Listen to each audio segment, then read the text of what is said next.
While Game 5 was filled with lots of drama, from the KD injury to Kawhi's heroics down the stretch and the crazy back and forth sequence of the final minute, the referees still had lots of fans stirred up and upset with their calls. While it didn't rise to the level that we saw in Game 3, which required a two-part video, I felt compelled to bring in Ronnie Nunn, an NBA referee for 19 years, head of officials for 5, and director of development for 3 more, to discuss and dissect some key calls that helped shape the outcome of this game. So, Ronnie, it wasn't quite like Game 2 as far as all the number of calls we had to go through in a two-parter, but overall, Game 5, it did have some uneven quality to it. I think a lot of the fans were a little bit upset. Yeah, I think, what happens as the games continue, there are plays that become difficult to manage and difficult to discern. So this comes along in a series. As the series keeps going, more difficult plays occur as players make adjustments and try to do things to obviously stop the other people's strength. So we'll see what it looks like as we review these. Well, I got a doozy for you on the first one. It's the one where Kawhi Leonard is in the middle of the court and kind of throws the ball back towards the half court. He's doing some sort of ballet pirouette. It doesn't look right, but can you walk us through why this was not called a travel? It wasn't called a travel because it isn't a travel. He brought attention to it thinking that if he put that last step down, it would be a travel. He actually gathers the ball on his right foot and then takes a step and then could put down his right foot if he wants to. And he believes that if I do that, I am going to be traveling. So he does this pirouette move and releases the ball before he puts the foot down, but he could have put the foot down. That's the situation. So it's gather, right step. The left foot is now the pivot foot, and then that's the one that can stay down while the right foot can come up and come back down. Yes. Okay. All right. Granted, it didn't look right. I think the Warriors felt really like it didn't look right. They kind of gave up on the play, and it led to a Powell dunk. But, okay, I can go with that. Yeah, it didn't look right. Cosmetically, it just brought attention to it he must be traveling. And he had a sense that if he put that foot down, he would have been illegal. And yet he was legal if he did put it down. Okay. Well, let's move on to another play not long after this where we have a drive from Kawhi Leonard again. And we got some fancy footwork here. It's very subtle what he's doing, so I guess it's understandable if perhaps the referees missed this call or didn't miss the call. So when you see that right foot dragging on the back here, what do we think is the correct call on this play? Well, this play actually, and I looked at it because it was very unusual, given the gather and the two-step count that we all know about. He actually put that foot down illegally because whether he put it in front of him, to the side of him, dragged it behind him, the play was dead, and that foot could never go to the ground or the floor again, and he did. That's a different drag than the drag we have after a gather or after the first step. He actually took a second step and now tries this drag. So anywhere on the circumference of someone in the total circle, he could never put that foot down again. And I don't blame anybody for missing that kind of a play. That's an unusual stoppage of play with a drag. And that's not the drag we were talking about earlier on some other drags that were interesting. Fair enough. So the cadence that I'm seeing here is gather, right, left, drag, right, travel. Yeah. Okay. Yeah, the drag right is the third step that is illegal. No need for it. I mean, this is the time he should have picked his foot up as he did in the previous play. Yeah, right. I don't want to put it down. Okay. But it came from behind, which is not normal. Yeah, I agree. It was really concerning. And he gets the benefit of the doubt on that one. It was a tough shot anyway, so I guess we'll give him credit for that too. Then we have a play right after this where Draymond Green gets down low against Kawhi. Real quickly, do you think that this was a bit of a provocative move with the off arm, the right elbow into the body of Kawhi Leonard to create space? I think he had a little bit of space. I think he put a little mustard on it. I don't know if we would want to say completely opposite. I mean, he gives a bump to a strong defender also. He doesn't really move him if you notice. And I think it's one of those borderline plays that if you can't confirm it directly, pass on it. Fair enough. I would almost think, now again, we're in the crunch time here and the referees want to let the guys decide the game. It felt like to me instantly, I said, oh, that's a little bit too much. And I thought it did create enough of a separation, even though, again, credit to Draymond for hitting a awkward, tough sort of fadeaway lefty hook.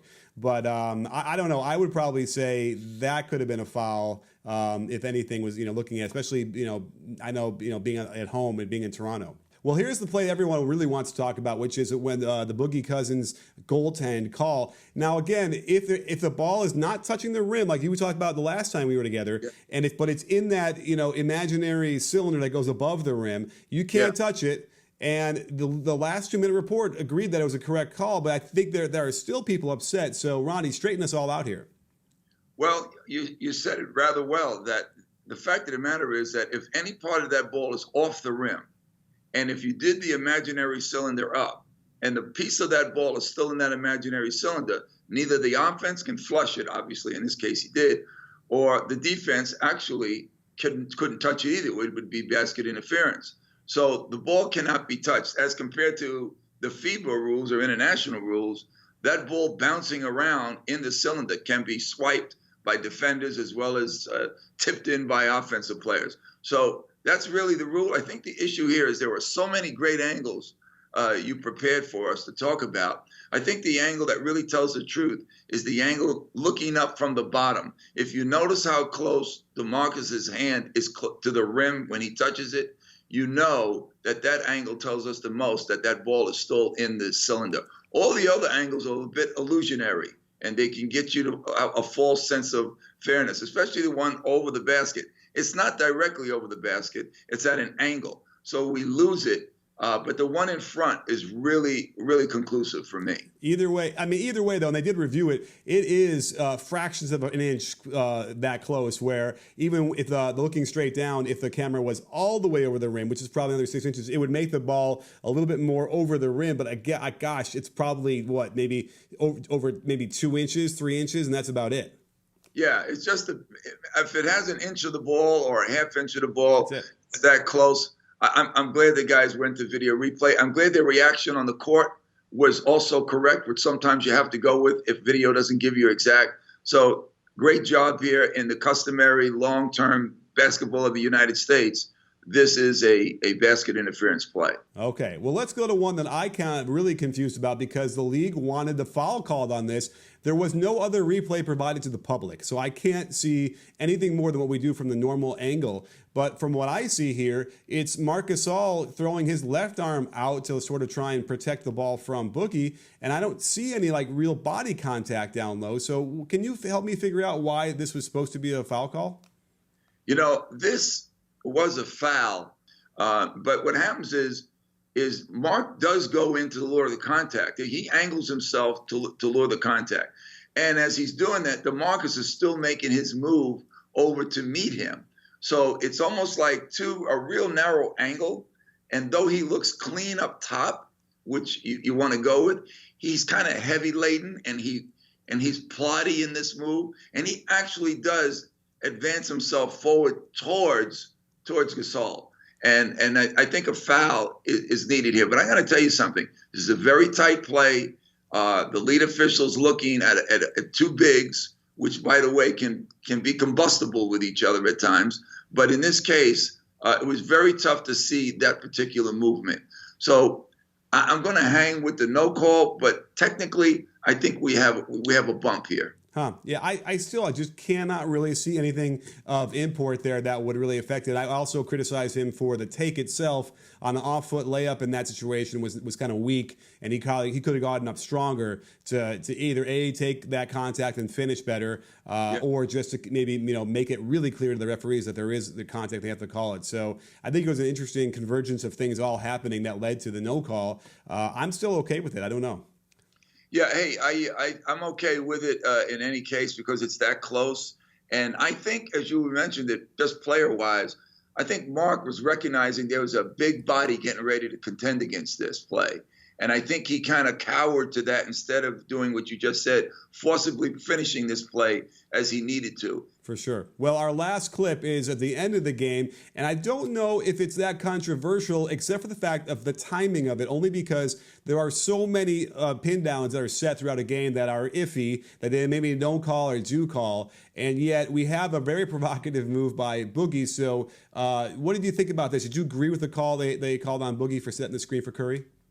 Well, technically, it's an illegal screen. He does step into the path of the defender as he tries to get around him.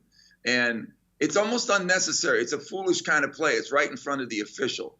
Now, one thing about this time of the year and these times, you try to look at those plays and you process the play to see if that movement really affected the defender to keep up with Curry. Now, with Curry, he's such a quick shooter, but we never see that piece. You know, I like to see a little bit of a delay, an experiential delay on that play, because you know what you have. You want to see how effective that screen was, because you get screens like that with bigs in games, and officials don't want to just be picayune about it. And in this kind of a play, we never did see the process of the continuation of when Curry gets it, how close Van Vliet is to him, and et cetera, et cetera. So I would have liked to hold whistle a tad and then call the offense. Yeah, I hear you. I mean, certainly it's a crucial moment, and it was really it could have been a thing that decided this game in some respects. I suppose there's also the piece of Van Vliet kind of doing some freedom of motion issues here on Curry beforehand, which, does a referee are they allowed to sort of weigh both of those two things to decide how they want to officiate this? The thing about clamping each other, which you see a lot more in rebounding, but when you're trying to stay with a guy, people use the two hands to stay with somebody, as well as the offense looking to use two hands to get rid of this person in a way, as long as you don't throw him off as much. So in the case of this, I think they're okay there until the final chance when Curry wants to be free. That's when you're going to say, Van Vliet, are you really holding? Or Curry, are you really pushing off, because Van Vliet is holding, and you got to get the first foul. So I would have liked to have seen that also process itself out. We could have told another story right now. Fair enough. Well, Ronnie, we got a big game tonight. I don't know exactly how I feel what's going to happen. The Warriors are shorthanded. The Raptors also are coming off of that loss that could have been demoralizing for them when they had it. So I guess let's just hope that we can get a clean game without the referees influencing too much and playing it straight. Well, listen, we'd like to see the game not be about the officials, but the game of this intensity is going to have them involved in the mix. And my only hope, and I think they can get it done, is to make the calls that are consistently being made from the beginning to the end, and so there's no surprises, and the players really win it or lose it on their own within the guidelines of the rules. So so far, there's been some stuff here, but it's been an exciting series, and I think we can get through it. Well, thanks so much again for coming on the show, Ronnie, breaking this stuff down. I'm looking really forward to this game tonight. And don't forget, sports fans, at BBallBreakdown, we're not a channel, we're a conversation. You in? Are you in, Ronnie? I'm in, Coach. It's always a pleasure.